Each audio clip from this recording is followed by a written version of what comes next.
Pour bien gérer mon registre de vaccination antirabique dans le logiciel VTUB, je vais procéder de la façon suivante. Alors déjà, au niveau de tout ce qui est registre, si je viens ici dans l'historique de mes registres, j'ai par défaut un registre de vaccination contre la rage qui est disponible dans le logiciel. Donc, vaccination de la rage, ce registre de vaccination de la rage est associé directement au produit qui est injecté à l'animal, donc ici par exemple le rabigène mono. Donc, ce registre existe par défaut, il est activé par défaut.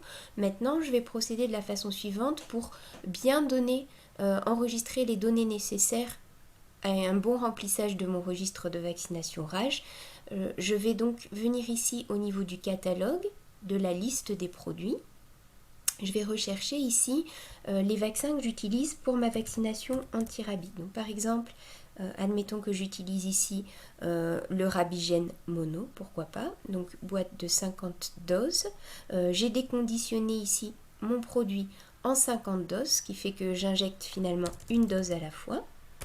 Et je vais venir préciser ici au niveau des registres, je clique sur le petit bouton gérer et j'indique que je veux que chaque enregistrement d'un de ces produits, rabigène mono, va automatiquement s'enregistrer dans le registre de vaccination rage. Donc j'enregistre ces modifications ici. Et puis je vais venir maintenant travailler, donc j'enregistre bien tout ça, je vais venir travailler maintenant dans mon catalogue la liste des actes, la liste des procédures, et je vais rechercher, alors j'ai classé moi l'ensemble de mes vaccins dans une catégorie qui s'appelle vaccination, et je vais rechercher donc des vaccins qui contiennent par exemple une vaccination contre la rage. Alors j'ai créé une vaccination rage à 3 ans en fonction du produit que j'utilise. Je peux créer aussi une vaccination rage annuelle. Donc j'ai un acte de vaccination qui s'appelle vaccination rage annuelle. Je lui ai associé un rappel au bout d'un an. Donc je dis que la date d'échéance de mon vaccin sera 1 an après l'injection, avec la possibilité de créer ici des rappels pour le propriétaire qui seront générés automatiquement et envoyés 21 jours avant la date butoir. Et ce que je vais faire, c'est que je vais venir ici associer le produit que j'utilise. Donc on avait dit ici le rabigène mono. Je vais associer ce produit à l'acte. Alors l'avantage de ça, j'ai dit que j'utilisais le rabigène mono une dose. Automatiquement, tout rabigène mono utilisé ici va venir s'enregistrer dans un registre médicament et dans mon registre de vaccination de la rage.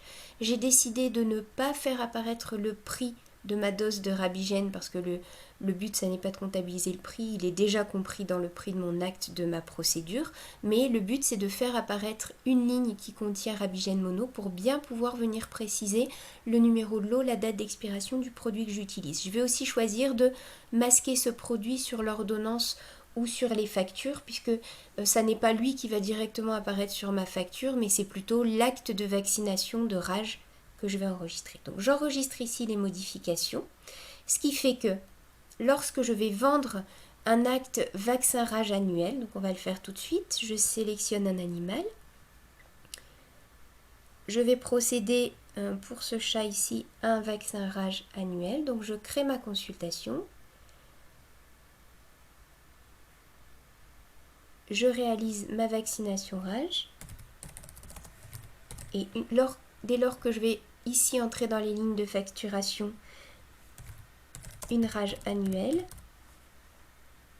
ici, donc vaccin rage annuel, automatiquement j'ai la ligne rabigène mono qui va apparaître, ce qui me permet de déduire une dose de rabigène mono de mon stock et ce qui va me permettre aussi de venir ici spécifier le numéro de lot et la date d'expiration du produit que j'ai utilisé. Donc ici, je clique dessus. Si je passe mes commandes via VTUB, j'ai automatiquement dans le sélecteur des possibilités d'ajouter les numéros de lot de façon automatique. Si ce numéro de lot-là, pour une raison ou pour une autre, n'existait pas encore, je vais pouvoir ici venir le créer avec sa date d'expiration, ce qui fait que ça permettra de voir ressortir ce numéro de lot automatiquement dans mes prochaines délivrance de vaccination rage. Je clique ici sur créer, il s'est ajouté dans le sélecteur. Alors on est bien d'accord, je contrôle que j'ai bien un numéro de passeport, un numéro d'identification pour l'animal. Ici peut-être qu'on avait oublié de les saisir sur la fiche animale, donc dans ces cas-là, je vais venir indiquer ici un numéro de passeport et le numéro d'identification de l'animal qui sont obligatoires. Et je vais enregistrer ces données, ce qui va permettre de mettre à jour la fiche client avec la puce de l'animal et son numéro d'identification. Donc ici, je vois que le fait d'avoir ajouté un vaccin rage annuel m'a créé automatiquement des rappels liés à ce vaccin rage annuel.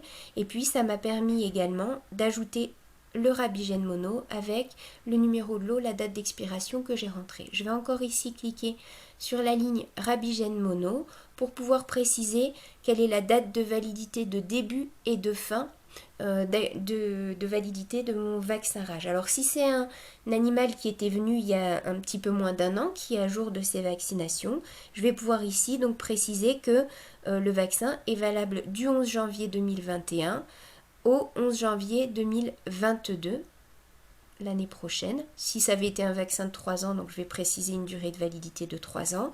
Si jamais le client était en retard pour les vaccinations de la rage, je vais spécifier une date de validité qui ne débute que dans 3 semaines. Je vais enregistrer ces données et de ce fait-là, si je viens ici dans l'historique des registres et que je recherche les vaccinations rage ici, liées au produit, je vais voir effectivement ma vaccination Rabigène mono du 11 janvier, une dose avec ce numéro de lot, cette date d'expiration utilisée pour ce client. Toutes les données ne sont pas visibles là directement, mais j'y ai accès ensuite avec toutes les données comprises dans le logiciel.